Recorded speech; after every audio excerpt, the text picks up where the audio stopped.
దేవునికి మహిమ కలుగునుగాక. ఈ దినం దేవుని వాక్యం.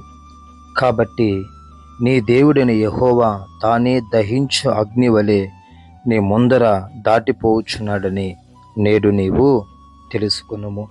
గమనించండి ప్రియమైన దేవుని యొక్క జనాంగమా, ఈ యొక్క మాటలను దేవుడు ఇశ్రాయేలు ప్రజలను గురించి మాట్లాడుతున్నాడు. ఇశ్రాయేలు ప్రజలు వారు ఐగుప్తులో నుంచి బయలుదేరిన తర్వాత అరణ్యము, ఇలా అనేకమైనటువంటి పరిస్థితులు వారు దాటుకొని చివరికి యోర్దాను నదిని దాటడానికి వారు సిద్ధపరుచున్నారు.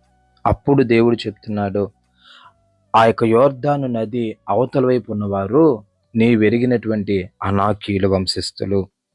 వారు నీకంటే చాలా ఉన్నత దేహులు, నీకంటే బలమైన వారు. అయినా వారిని నీవు చూచి భయపడద్దు, దిగులు పడద్దు. ఎందుకో తెలుసా? నేనే దహించు అగ్నిలాగా నీ ముందర దాటిపోతున్నాను, కాబట్టి నీవు భయపడొద్దనేసి ప్రభువు వారితో సెలవిస్తున్నాడు. గమనించండి, ఈ దినాలలో మనము కూడా అనేకమైన పరిస్థితుల గురించి భయపడుతుంటాం.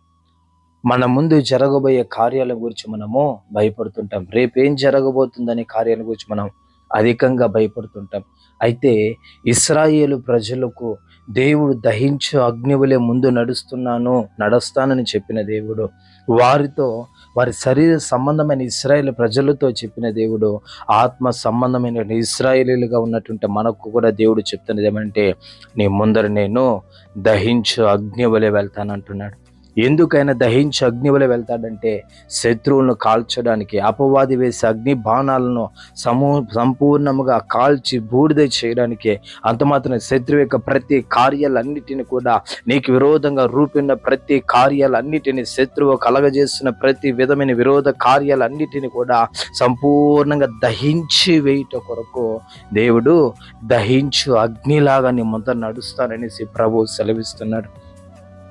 కాబట్టి గమనించండి, ఆయన ఇశ్రాయేలులకు మాత్రమే కాదు, ఆయన నిన్న నేడు రేపు ఏకరీతిగా ఉన్నవాడు. నిన్న ఆ యొక్క లేఖనము జరిగిన సంవత్సరాలు ఎన్నో అయితే నేడు ప్రస్తుతము వారితో సెలవిచ్చిన రీతిగా మనకు కూడా, నీకు నాకు సెలవిస్తున్నది ఏమంటే, నీ ముందు నడుచువాడు నీ దేవుడిని యెహోవా. ఆయన దహించి అగ్నిలాగా నడుస్తున్నాడు. దహించి అగ్ని లేని ముందర ఆయన వెళ్తాడు. యోర్దానును దాటుకొని అక్కడ ఉన్నటువంటి సకల శత్రువులు, కనానీలు, పెరిజీలు, హివ్వీలు, హిత్తీలు, ఫిలిస్తీయులు, ఆ యొక్క అనాకీలు, వాళ్ళందరినీ కూడా సంపూర్ణంగా లయపరుస్తాననేసి ప్రభు సెలవిస్తున్న రీతిగా నిశ్చయముగా ఇశ్రాయేలుతో చెప్తున్న దేవుడు నీతోనూ చెప్తున్నాడు. నీవు ఆయన రక్తం చేత కడగబడి కొనబడినటువంటి కుమారుడు కుమార్తెవు, నీతో ప్రభు సెలవిస్తున్నది, నీ ముందర నడుచువాడు నీ దేవుడిని యెహోవాయే. నీ దేవుడిని యెహోవా ఆయన దహించు అగ్ని వలె నడుస్తున్నాడు.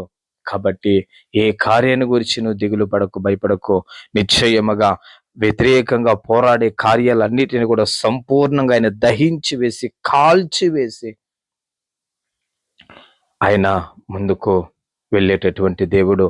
ఆయన వెళ్తున్నాడంటే ఆయన మార్గాన్ని, ఆ యొక్క మార్గం అంతటిని కూడా, మూయబడిన మార్గాలన్నిటిని ఆయన తెరుచుకుంటూ వెళ్తుంటే నువ్వు ఆయన వెనకాల హ్యాపీగా వెళ్ళడం కొరకే దేవుడు నీ ముందర నడుస్తానంటున్నాడు. ఇశ్రాయేలు ప్రజలు ఒక విషయాన్ని గమనించండి. అదే ఇశ్రాయేలు ప్రజలు అప్పటి వరకు దేవుడు పగులు మేఘస్తంభంగాను, రాత్రి అగ్నిస్తంభంగాను ఒక దూతను పంపాడు. అయితే యోర్దానును దాటే క్రమంలో దేవుడు ఏం చేస్తున్నాడు? తానే ముందు నడుస్తా అంటున్నాడు. అంటే అప్పటి వరకు వారి దూత యొక్క సహాయం అవసరము, ఇప్పుడు దూత కాదు కానీ ఆ దూతలను సృష్టించిన దేవుని యొక్క సహాయం వారికి అవసరం. ఆ దూతలను సృష్టించినటువంటి దేవాతి దేవుని యొక్క కృప, కాపుదల వారికి అవసరం. శత్రువులను నిర్మూలన చేయుటకు, అపవాది శక్తులను సంపూర్ణంగా లయపరచుటకు వారికి కావలసింది దూత కాదు కానీ సృష్టికర్త అయినటువంటి యెహోవా, సృష్టికర్త అయిన యేసుక్రీస్తు వారికి కావాలి. కాబట్టి దేవుడు అది గుర్తించి ముందుగానే సెలవిస్తున్నాడు, నీ ముందు నేను అగ్నిలాగా నడుస్తా, దహించు అగ్నిలాగా నడుస్తా అంటున్నాడు. కాబట్టి వారికి ముందు నడిచిన దేవుడు, వారికి మార్గాలను సిద్ధపరిచి సరళం చేసిన దేవుడు, శత్రువు మూసిన మార్గాలన్నిటినీ ఓపెన్ చేసిన దేవుడు, శత్రువు మూసిన ప్రతి ద్వారాలన్నిటినీ ఓపెన్ చేసిన రీతిగా నీ ముందర కూడా ప్రభువు నడిచి నిశ్చయంగా నీ ఎదుట ఉన్నటువంటి ఆ యొక్క శత్రువు మూసిన ప్రతి ద్వారాలన్నిటిని తెరచుకుంటూ వాటిని దహిస్తూ కాల్చివేస్తూ మరలా ఇప్పటికీ కూడా శత్రువు మూయకుండునట్లుగా వాటన్నిటిని కాల్చి నేను ముందర నడిచి నిశ్చయముగా వారికి ఎలాగైతే కనాన దేశంలో అడుగు పెట్టడానికి కృపనిచ్చాడో అదే రీతిగా నీకు స్వతంత్రించుకోవడానికి నీ కొరకు దేవుడు దాచి ఉంచిన ఆశీర్వాదములు, నీ కొరకు దేవుడు దాచి ఉంచిన మేలులన్నిటినీ పొందుకోవడానికి దేవుడు నీకు నిశ్చయముగా కృప అనుగ్రహించుగాక. దేవుడి యొక్క మాటలను దీవించుగాక. పరిశుద్ధుడా స్తోత్రాలు. ఈ మాటలు మీరు దీవించి ఆశీర్వదించండి, బలపరచండి.